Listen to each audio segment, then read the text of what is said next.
kung paano ba mag-apply ng emergency loan or calamity loan dito sa inyong SSS online account. So make sure meron na kayong naka-enroll na bank account sa inyong SSS online account at approved na ito ni SSS para makapag-proceed kayo sa loan application. Kasi dun po papasok yung i-apply niyong loan kay SSS. Kung wala pa po kayong na-enroll na bank account, panoorin niyo po dito sa channel ko yung updated process kung paano mag-enroll ng bank account sa SSS online. Ilalagay ko rin po yung link ng video yon dito sa comment section ng video ko para i-click nyo na lang po. So last December 18 nga po is nag-announce si SSS and nag-announce si President Marcos na mag-open si SSS ng Emergency Loan Program sa mga SSS members to provide assistance dahil nga nagkaroon ng malawakang pagdindol dito sa Pilipinas. So, lahat po ng SSS members na affected ng lindol ay pwede mag-apply ng emergency loan or calamity loan na up to 20,000. So, I think nationwide po ito kasi halos buong Pilipinas naman ay naapektuhan ng lindol. So, try nyo po i-apply yung SSS nyo kung makapag-apply kayo ng emergency loan or calamity loan. Sa calamity loan po kasi, once nag-announce si government or si NBRRC na under state of calamity yung lugar nyo, pwede kayo mag-apply ng calamity loan. Basta pasok kayong SSS contribution nyo sa 36 months na contribution. And dahil malawakan yung pagdindol, eto lumabas yung emergency loan program ng SSS. So, alas lahat ng SSS members dito sa Pilipinas na affected ng lindol and pasok yung contribution nila sa 36 months and above, ay pwede mag-apply ng emergency loan kay SSS up to 20,000. So hanggang kailan ba pwede mag-avail ng emergency loan kay SSS? So from December 10, 2025 to December 9, 2026. So dapat may at least 36 months po kayong contribution and may 6 months na contribution within 1 year. And pwede lang mag-apply through online and maximum na pwedeng i-apply na loan is 20,000. So para makapag-apply ng emergency loan kay SSS, gamit ang iyong cellphone or computer, buksan niyo lang po ang inyong internet browser gaya ng Google Chrome at pumunta po kayo sa website ni sss.gov.ph. Once na sa website na kayo ni SSS, click niyo po yung Create My SSS Account or Login. And then, click niyo po yung Login. Then, mapupunta kayo sa login page ni SSS. So, type niyo lang po yung user ID and password niyo sa SSS online account niyo and then click niyo po yung Sign In. After that, mapupunta kayo sa pag-generate ng one-time PIN. So, click niyo po yung one-time PIN through SMS para mag-text sa inyo si SSS ng OTP or one-time PIN. Next is type niyo po sa box ng OTP yung 6-digit na OTP or one-time PIN na tinext sa inyo na SSS and then click niyo po yung login. Then, may makikita kayong data privacy notice ni SSS. So, basahin niyo lang po yan, scroll niyo lang pababa. Kung agree po kayo dyan, click niyo lang po yung I agree button sa baba. After that, mapupunta na kayo sa inyong SSS online account. So, click niyo po yung tatlong guhit sa taas sa kaliwa. And then, may lalabas na choices. Click niyo po yung loans para mag-apply na po tayo ng emergency loan kay SSS. Then, may lalabas ulit na choices sa baba ng loans. Click niyo po yung calamity/emergency. Then, mapupunta na kayo sa application ng loan. So, scroll niyo lang yan pababa hanggang makita niyo yung form na dapat yung fill upan. By the way, may reminder dyan na make sure active daw po yung bank account na in-enroll nyo kasi doon i-deposit ni SSS yung niload nyo dito sa emergency loan. Scroll nyo lang po baba hanggang makita nyo yung mga dapat yung fill upan. Kung employed po kayo, una nyo po makikita is yung certifying employer. By the way, same process lang sa voluntary paying member, self-employed at employed. Ang pagkakaiba lang nila is wala kayong employer na fill upan.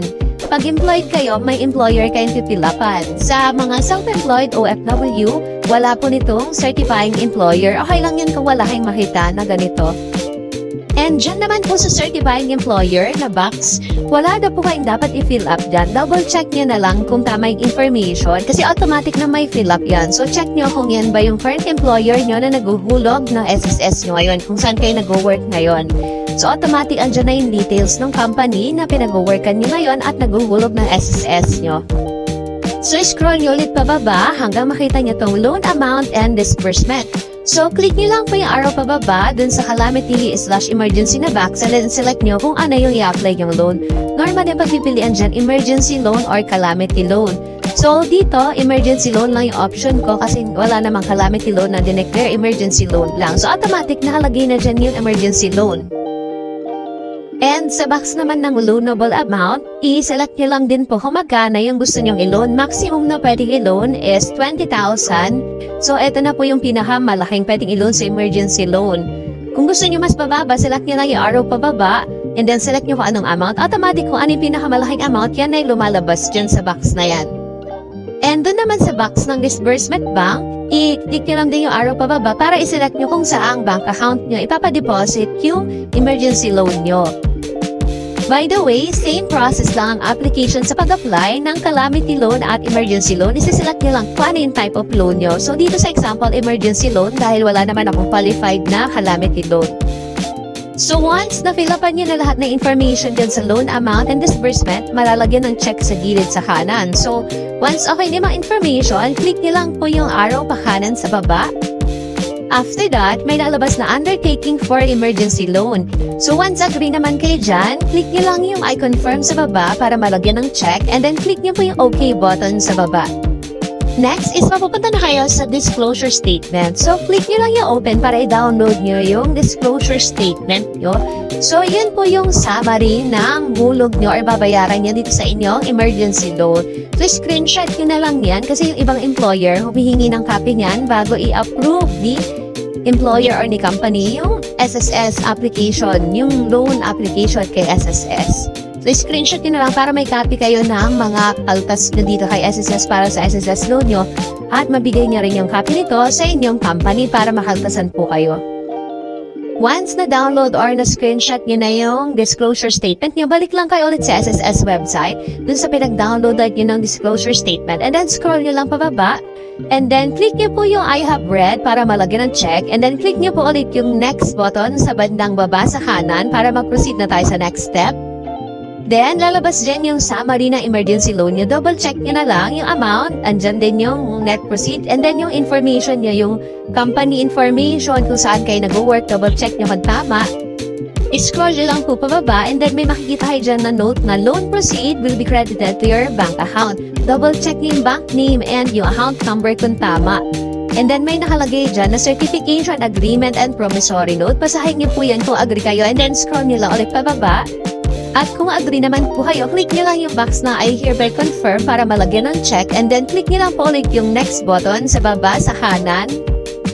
After that, may lalabas na confirm emergency loan. Nakalagay dyan net proceeds kung magkano yung amount na papasok sa ATM nyo. And then, click nyo lang yung box na I confirm para malagyan ng check. And then, click nyo lang yung confirm button para ma-proceed or masubmit na natin kay SSS yung emergency loan application. So once na-submit nyo na po yung loan application, may lalabas na notification na you have successfully submitted your emergency loan application. And nakalagay dyan yung bank name at yung account number kung saan papasok yung emergency loan application. Kung employed kayo, may makikita kayong ganito na we are awaiting the certification from your employer. So inform nyo po yung employer nyo na nag-apply kayo ng emergency loan para i-approve nila sa kanilang SSS online. So once na-approve na yung employer, saka siya i-approve ni SSS. Kung self-employed kayo or voluntary paying member, no need na siyang i-approve ng employer. Automatic si SSS na yung next na mag-a-approve ng loan application nyo. That's all guys. Kung may any questions po kayo, feel free to comment down below lang po.